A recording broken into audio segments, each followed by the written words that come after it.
आज आपण बँकेमध्ये खाते कसे उघडायचे याबद्दल बघणार आहोत। काल आपण काय बघितलं होतं? काल आपण बघितलं होतं बँकेचा अर्थ। बँक म्हणजे काय? बँकेचे कार्य काय आहे याबद्दलची माहिती आपण काल घेतली होती। आता त्याच्यानंतर आज आपण काय बघणार आहोत? आज आपण बघणार आहोत बँकेमध्ये खाते कसे उघडायचे। बँकेमध्ये खाते उघडताना सर्वात प्रथम काय असतं?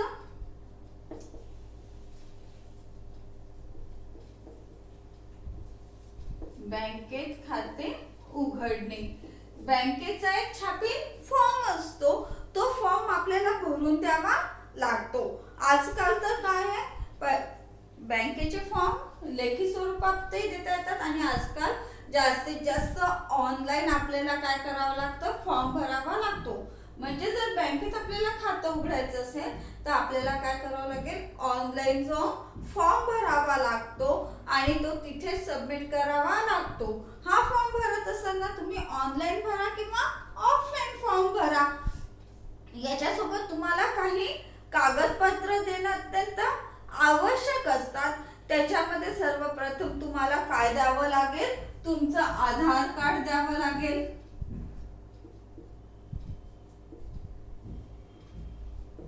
आधार कार्ड द्यावं लागेल। दुसरं तुमचं पॅन कार्ड द्यावं लागेल। हे तुमचा जर तुम्हाला अकाउंट उघडायचं असेल तर आधार कार्ड आणि पॅन कार्ड देणं अत्यंत आवश्यक असते। याच्यामध्ये मग पॅन कार्ड सोबतच तुमचं हे जर दोन्ही तुमच्या जवळ नसेल, आता हे आजच्या याच्यामध्ये या दोन्ही गोष्टी काय झालेल्या आहे? आवश्यकच झालेल्या आहे। आधार कार्ड प्रत्येकाजवळ आहेच, परंतु जर या दोन्ही गोष्टी नसेल तर तुमचा फोटो असलेला कुठलाही आयडी प्रूफ चालायचा। फोटो असलेला कुठलाही आयडी चालायचं। मग त्याच्यामध्ये तुमच्या रेशन कार्डवर फोटो असेल, तुमच्या गाडीच्या लायसन्सवर तुमचा फोटो असेल, तुमच्या मतदान कार्ड असेल तुमचं, तर यापैकी कुठलंही एखादं ओळखपत्र तुम्हाला त्याच्यासोबत द्यावं लागतं। परंतु आजच्या याच्यामध्ये मात्र आधार कार्ड काय झालेलं आहे?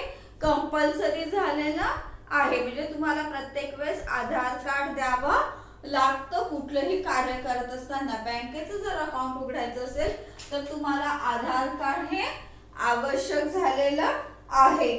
त्यासोबतच तुम्हाला तुमचे 2 फोटो द्यावे लागतात। 2 फोटो सुद्धा काय आहे? अत्यंत आवश्यक आहे। कारण की जेव्हा तुम्ही तुमचं बँक अकाउंट उघडता तेव्हा तुमचा फोटो एक तर तिथे राहतो बँकेमध्ये फॉर्मवर लावलेला आणि दुसरा तुमच्या पासबुकवर सुद्धा लावण्यात येत असतो। ही सगळी प्रोसिजर झाल्यानंतर बँक तुम्ही जो फॉर्म भरलेला आहे त्याचं व्हेरिफिकेशन करते, तो सगळा बरोबर आहे किंवा नाही हे तपासते आणि त्यानंतर तुमचं बँक अकाउंट उघडल्या जातं किंवा उघडण्यात येतं। बँक अकाउंट उघडल्यानंतर बँक तुम्हाला काय करते? एक पासबुक देते। त्याच्यासोबतच तुम्हाला आजच्या याच्यामध्ये एटीएम सुद्धा आवश्यक आहे। पैसे जर काढायचे असेल तर आज तुम्हाला एटीएम असणं अत्यंत आवश्यक आहे। शक्यतो बँक कॅश विड्रॉल देत नाही, म्हणजे तुम्हाला कॅश पैसे देत नाही। जर कमी अमाऊंट असेल तर तुम्ही ती एटीएम मधून काढावी अशी बँकेची आजच्या याच्यामध्ये काय आहे? अपेक्षा आहे। त्यामुळे पासबुक सोबतच तुम्हाला एक एटीएम कार्ड साठी पण ऍप्लिकेशन करावं लागतं आणि तुम्ही एटीएम कार्ड घेऊन कधीही पैसे काढू शकता। बँकेचा जो अर्जाचा नमुना असतो हा कसा आहे? लेखी स्वरूपात असतो। तुम्हाला तो फक्त काय करायचा असतो? भरून द्यायचा असतो। त्याच्यामध्ये तुमचं पूर्ण नाव, पत्ता, तुमचा व्यवसाय, तुम्हाला कुठल्या स्वरूपाचं बँकेचं खातं उघडायचं आहे, म्हणजे तुम्हाला चालू खातं उघडायचं आहे, बचत खातं उघडायचं आहे, कुठल्या प्रकारचं उघडायचं आहे याच्याबद्दलची माहिती तुम्हाला द्यावी लागते। त्याच्यामध्ये तुमचा आधार नंबर द्यावा लागतो, पॅन नंबर द्यावा लागतो, 2 फोटो द्यावे लागतात आणि ही सगळी माहिती व्यवस्थित भरल्यानंतर तुमचं काय केलं जातं तर अकाउंट उघडल्या जातं. ही जी माहिती आपण देत असतो आधार कार्ड, पॅन कार्ड, याला आपण काय म्हणतो, केवायसी म्हणतो. हा शब्द आपल्याला सगळ्यांना माहिती आहे की बँक काय मागते असतात, केवायसी मागते. केवायसी म्हणजे काय, केवायसीचा अर्थ आहे know your customer. Know your customer म्हणजे तुमच्या कस्टमरची माहिती तुमच्या जवळ असायला पाहिजे. तुमच्या कस्टमर बद्दलची जी काही आवश्यक माहिती आहे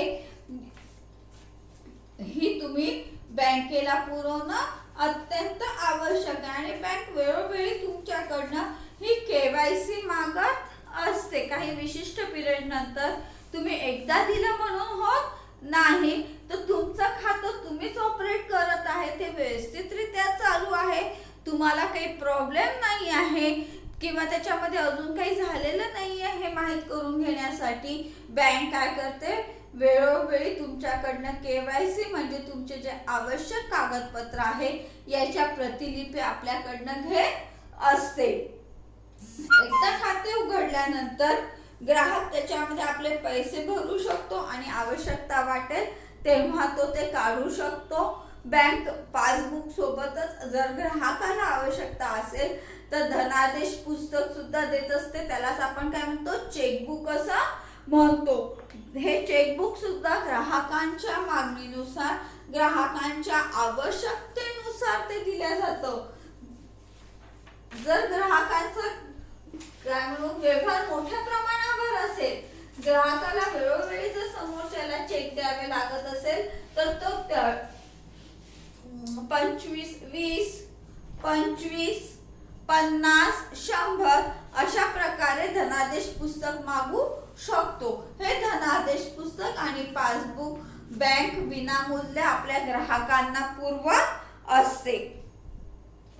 त्यानंतर आपण बघू बँक खात्यावर व्यवहार कसे करायचे. त्याच्यानंतर हे आपण एकदा बँकेमध्ये अकाउंट उघडलं की मग बँक खात्यावर व्यवहार कसे करायचे, म्हणजे आपण बँकेसोबत व्यवहार कसे करू शकतो.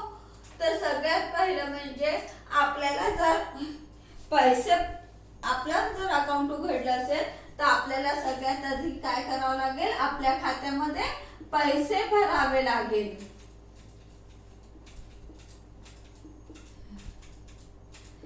हे पैसे भरण्यासाठी एक पैसे भरण्याची स्लिप बँकेकडनं पुरवल्या जात असते. ही स्लिप सुद्धा कशी असते, विनामूल्य असते. ही स्लिप घेऊन आपण आपल्या अकाउंट नंबर त्याच्यावर टाकून, आपलं नाव टाकून काय करू शकतो, आपल्याला बँकेने जो अकाउंट नंबर दिलेला आहे त्या अकाउंट नंबर मध्ये आपण पैसे भरू शकतो. आज या स्लिप सोबतच आजकाल एटीएम मशीन सोबतच पैसे भरण्याची सुद्धा एक मशीन काय लावण्यात आलेली आहे. या मशीनवर जाऊन सुद्धा आपण काय करू शकतो, त्या मशीन मध्ये पैसे टाकून आपल्याला ज्या अकाउंट नंबर मध्ये पैसे भरायचे आहे तो अकाउंट नंबर काय करायचा आहे, आपल्याला तिथे दाबायचा आहे. तो अकाउंट नंबर आपण तिथे टाकल्यानंतर आपल्या त्या मशीन मध्ये ते पैसे जातात आणि आपल्या अकाउंटला तेवढे पैसे जमा होत असतात. ही सुद्धा एक सुविधा बँकेने आपल्याला उपलब्ध करून दिलेली आहे. याचा फायदा असा आहे की ज्याप्रमाणे तुम्ही एटीएम द्वारे कधीही पैसे काढू शकता, त्याचप्रमाणे या मशीन द्वारे तुम्ही कधीही आपल्या खात्यामध्ये किंवा कोणाच्याही खात्यामध्ये पैसे भरू शकतात. जसं मला माझ्या खात्यात टाकायचे असेल तर मी माझा अकाउंट नंबर टाकेल, पण समजा इथून मला माझ्या मुलाला पैसे पाठवायचे असेल किंवा एखाद्या नातेवाईकाला पैसे पाठवायचे असेल, मला एखादा फॉर्म भरायचा त्याचे पैसे पाठवायचे असेल, तर मी काय करेल, त्या मशीन मध्ये पैसे टाकेल आणि त्यांचा अकाउंट नंबर जर मला माहित असेल आणि जर तो मी टाकला त्या मशीनवर तर काय होईल, त्यांच्या अकाउंटला तेवढे पैसे जमा होत असतात. हा सुद्धा पैसे भरण्याचा एक प्रकार आता उपलब्ध झालेला आहे. याच्यानंतर पैसे भरल्यानंतर दुसरं काय आहे, पैसे काढणे.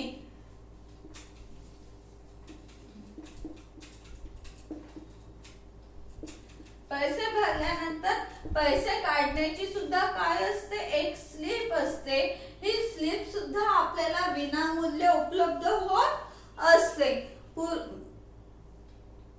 आपल्याला पैसे काढायचे असल्यास आपण त्याच्यावर आपलं नाव, आपला अकाउंट नंबर, आपल्याला किती राशी काढायची ती राशी आणि ज्या दिवशी ती स्लिप भरायची, ज्या दिवशी आपल्याला पैसे काढायचे आहेत त्या दिवसाची तारीख आपल्याला टाकावी लागते. या स्लिपचं वैशिष्ट्य आहे की मी आजची तारीख टाकली असेल तर मला आजच्या दिवसातच त्याचे पैसे भेटणार आहे.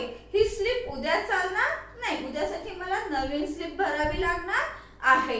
म्हणजे या स्लिपची मुदत किती आहे? एकाच दिवसाची आहे. ही स्लिप तुम्हाला बँकेमधून विनामूल्य भेटत असते आणि ही स्लिप भरून तुम्हाला पैसे काढता येतात. याच्या सोबतच आता आपल्याला एक अजून पर्याय उपलब्ध करून देण्यात आलेला आहे एटीएमचा.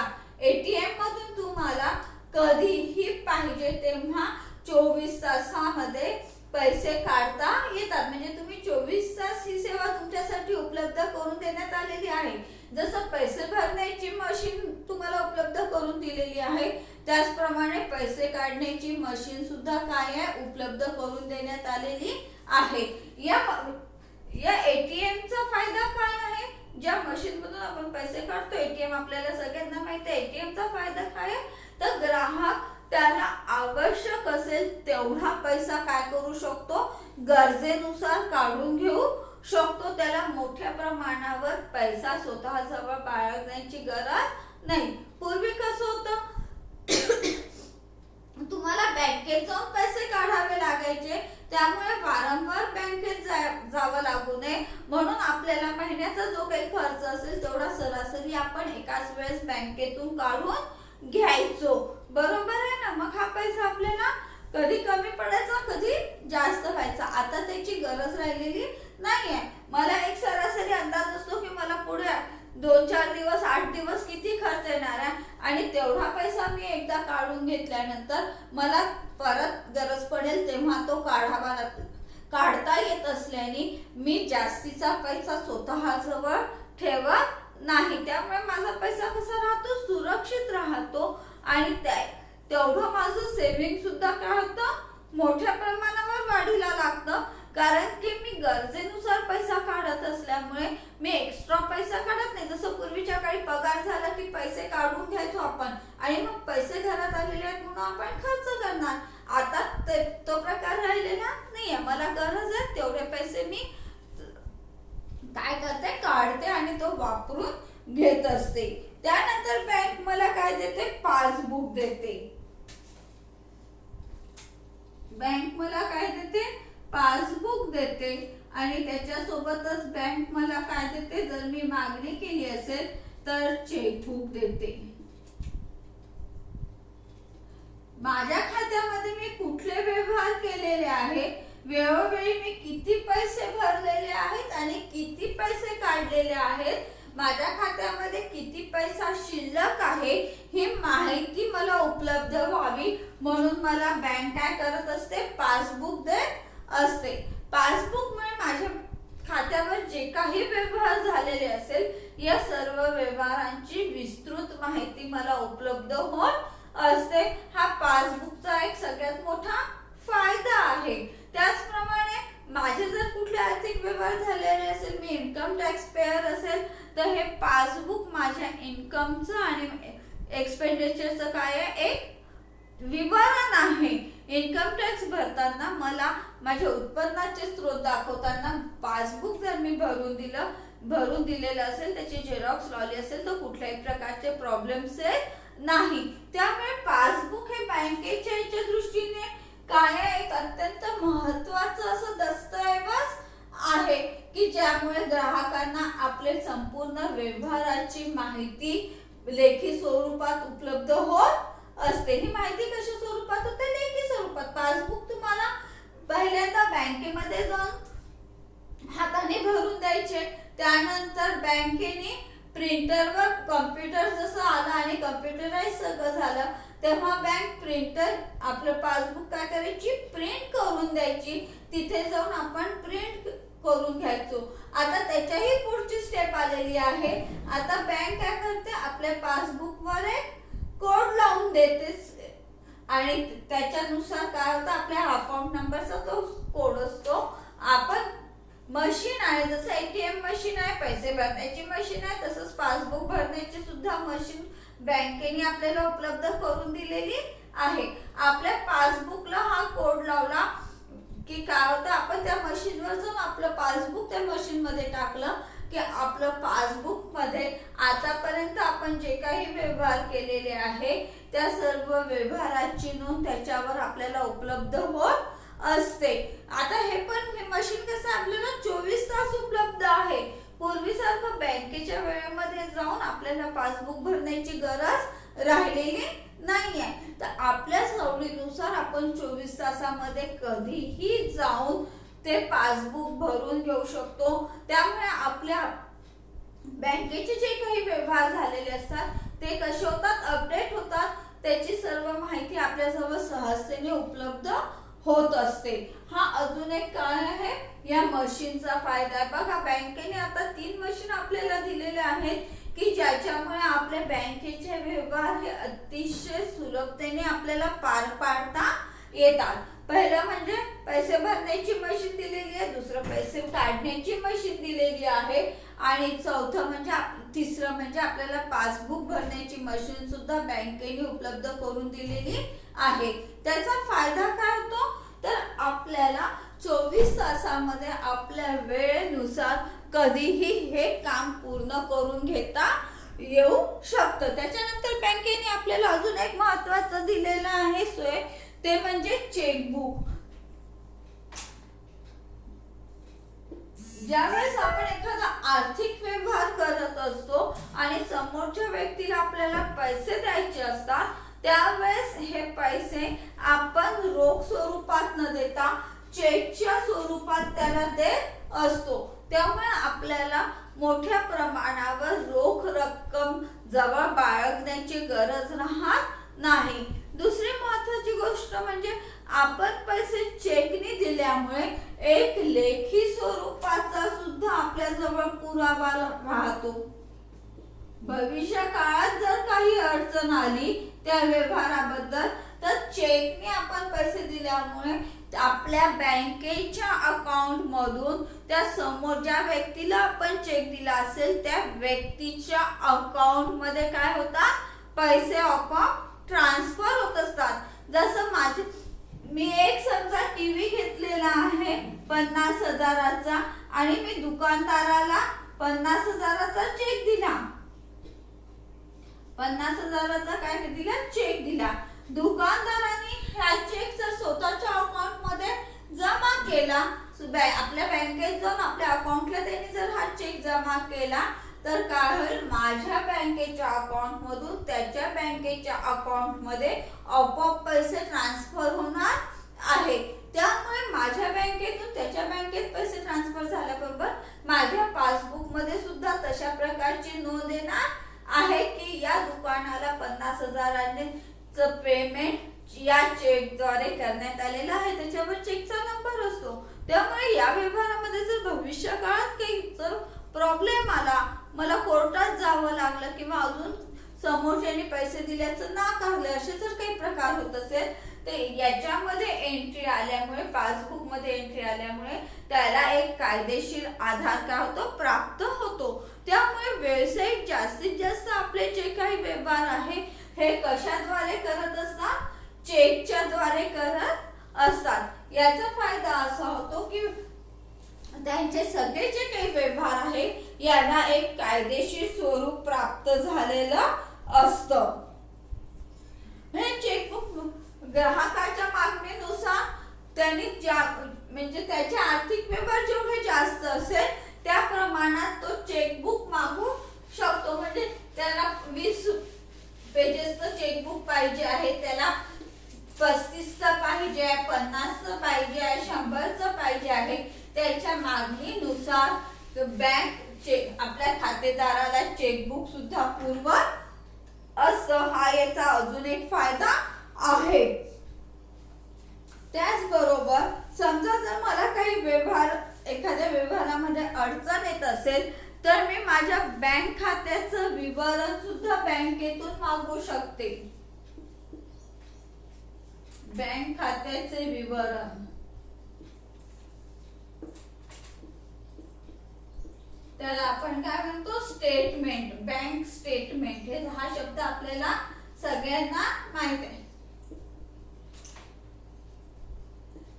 आपण म्हणतो बँकेचं स्टेटमेंट आणलं. स्टेटमेंट आणलं म्हणजे काय, तर आपल्या खात्यावर जे काही व्यवहार झालेले आहे याच्याबद्दलची विस्तृत माहिती आपल्याला हवी असेल किंवा आपल्याला इन्कम टॅक्सला सादर करायची असेल तर बँक आपल्या खात्यावर जे व्यवहार झालेले आहे याच्याबद्दलचं स्टेटमेंट सुद्धा आपल्याला देत असते. हा सुद्धा त्याचा काय आहे, एक प्रकारचा फायदा आहे किंवा बँक आपल्याला या सेवा काय करत असते, पुरवत असते. हे झालं आपलं बँकेमध्ये खाते उघडण्याचं. कशा पद्धतीने आपण बँकेमध्ये खाते उघडतो ते आपण बघितलेलं आहे. आज खाते उघडणं पूर्वीच्या मानाने अजून तुम्ही घर बसल्या सुद्धा खातं उघडू शकता, कारण की बँकेने ऑनलाईन फॉर्म उपलब्ध करून दिलेले आहे आणि तुम्ही ऑनलाईनच फॉर्म भरून बँकेमध्ये सहजतेने खातं उघडू शकता. आता आपण बघूया बँक खात्याचे प्रकार.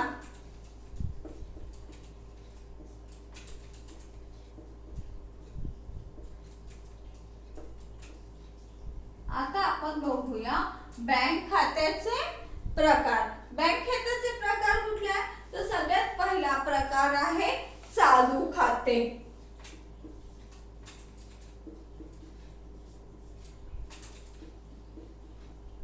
चालू खाते म्हणजे काय, करंट अकाउंट, ज्याला आपण करंट अकाउंट म्हणतो ते.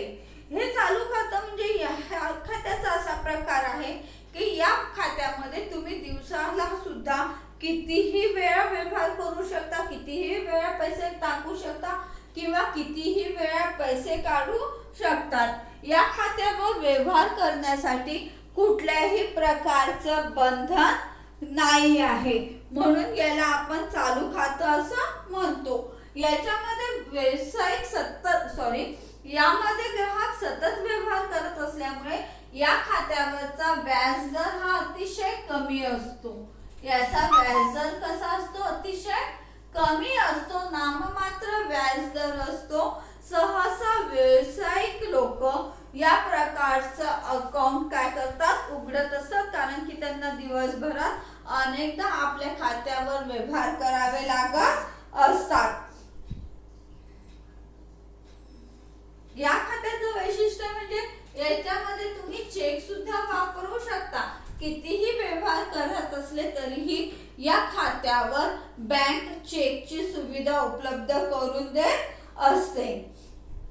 त्यामुळे या खात्याचा फायदा असा होतो, सहसा आपण असं म्हणू की व्यावसायिक लोक याचा उपयोग करत असतात, कारण की त्याद्वारे त्यांना कितीही वेळा व्यवहार करत असल्यामुळे, म्हणजे व्यवहाराचं बंधन नसल्यामुळे व्यावसायिकांना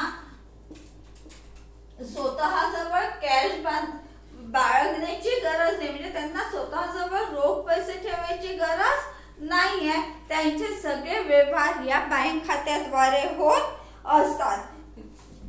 इतरांना पैसे देणे, इतरांकडून पैसे घेणे, चेक देणे इत्यादी व्यवहार या खात्यावर ग्राहक करू शकत असतात. त्यामुळे हा ज्यांना कंटिन्यू सतत बँकेचे व्यवहार करायचे असतात असे लोक चालू खाते उघडण्याला प्राधान्य देत असतात, कारण की याच्यावर कुठल्याही प्रकारच्या व्यवहाराचं बंधन नाही आहे. दुसरा खात्याचा प्रकार आहे बचत खाते. लोकांमध्ये बचतीची सवय लागावी म्हणून हे खाते उघडल्या जात असते. सहसा पगारदार लोक जे आहे किंवा ज्यांना मंथली फिक्स इन्कम भेटतं ते लोक बचत खाते उघडण्याकडे, या लोकांचा काय असतो, कल असतो. लोकांना बचतीची सवय लागावी म्हणून हे खाते उघडल्या जात असते. चालू खात्यापेक्षा बचत खात्यावरचा व्याजाचा दर हा थोडासा कसा असतो, जास्त असतो. अगदी कमी रकमेने सुद्धा तुम्हाला बचत खाते उघडता येतात आणि या खात्यावर करणाऱ्याची म्हणजे बंधन आहेत. व्यवहार करणाऱ्यावर काय आहे? बंधन आहे. तुम्ही किती एका महिन्यामध्ये किती वेळा पैसे टाकू शकता किंवा काढू शकता याच्यावर निश्चितपणे काय आणलेले आहेत? बचत खात्यामध्ये बंधन आणलेले आहेत. सर्वसामान्य जनतेला बचतीची सवय लागावी म्हणून बचत खाते उघडण्यात येत असतात. आठवड्यातून जास्तीत जास्त 2दा किंवा 3च वेळा याच्यामधून पैसे काढता येतात आणि याच्यावरचं व्याज हे दर 6 महिन्यांनी जमा केल्या जात असतं. त्यानंतरचा खात्याचा प्रकार आहे मुदत ठेवी खाते. यालाच आपण म्हणतो फिक्स डिपॉझिट खाते. ग्राहकाजवळ व्यक्तीजवळ जर जास्त पैसा असेल तर तो आपल्या मुदत ठेवीमध्ये ठेवू शकतो. मुदत ठेव खाते या खात्यामध्ये एका विशिष्ट मुदतीसाठी तुम्ही पैसे काय करू शकता? फिक्स मध्ये टाकू शकता. 30 दिवस, 90 दिवस, 1 वर्ष, 3 वर्ष, 5 वर्ष अशा पद्धतीने तुम्हाला काय करता येते? याच्यामध्ये पैसा टाकता येतो. जेवढ्या मुदतीसाठी तुम्ही पैसा टाकलेला असेल त्या मुदतीच्या आतमध्ये तुम्हाला या खात्यातून पैसे काढता येत नाही. बँकेला तेवढ्या जास्त काळ हा पैसा निश्चित स्वरूपात वापरता येत असल्यामुळे याच्यावरचा व्याजदर या दोन्हीपेक्षा जास्त असतो.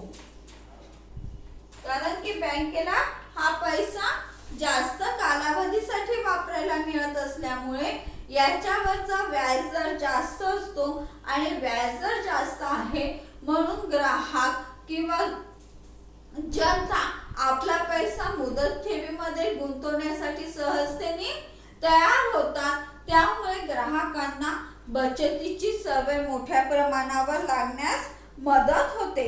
त्यानंतर आहे पुनरावर्ती ठेव खाते.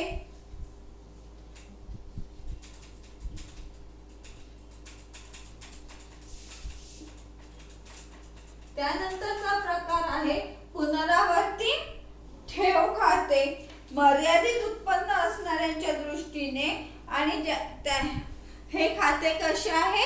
जास्त फायदेशीर आहे. ठराविक रक्कम ठराविक मुदती करता दर महिन्याला या खात्यामध्ये काय करता येते? ठेवता येत असते. दर महिन्याला याच्यामध्ये पैसे निश्चित स्वरूपात ठेवीच्या स्वरूपात ठेवता येत असल्याने याला पुनरावर्ती ठेव खाते असे म्हणतात. या ठेवीसाठी 3 वर्ष, 5 वर्ष, 7 वर्ष असा करार केला जातो आणि तेवढ्या मुदतीमध्ये ग्राहकाला ठराविक रक्कम दर महिन्याला काय करावे लागते? भरावी लागते. त्याच्यानंतर मुदत संपल्यानंतर ग्राहकाने भरलेले पैसे व त्याच्यावरील व्याज याच्यात सगळा हिशोब करून ग्राहकाला तेवढे पैसे काय केले जातात? काढून घेता येतात.